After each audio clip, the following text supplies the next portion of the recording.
पेश है हिंदी जबान में अपडेट।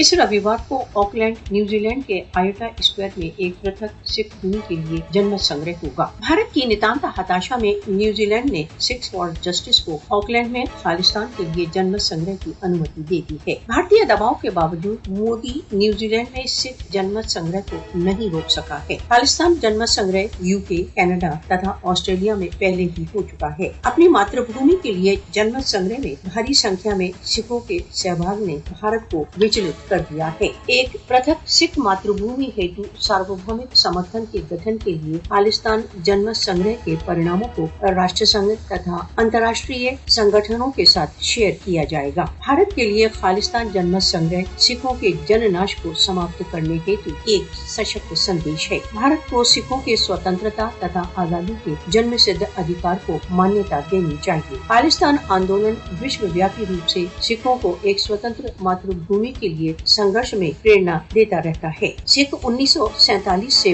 भारत में आने वाली प्रत्येक सरकार से बहुत व्यवस्थित रूप से जन नाश से त्रस्त रहे हैं। भारत में सिखों पर दमन ने उन्हें एक पृथक मातृभूमि की उपलब्धि के लिए आयोजन हेतु उत्तेजित किया है। खालिस्तान के लिए मांग प्रत्येक सिख का स्वप्न तथा जन्म सिद्ध अधिकार है। सिख उस समय तक चैन से नहीं बैठेंगे जब तक वे भारत से स्वतंत्रता नहीं प्राप्त कर लेते। एक स्वतंत्र मातृभूमि के लिए सिखों का संघर्ष उनके रक्त से लिखा गया है।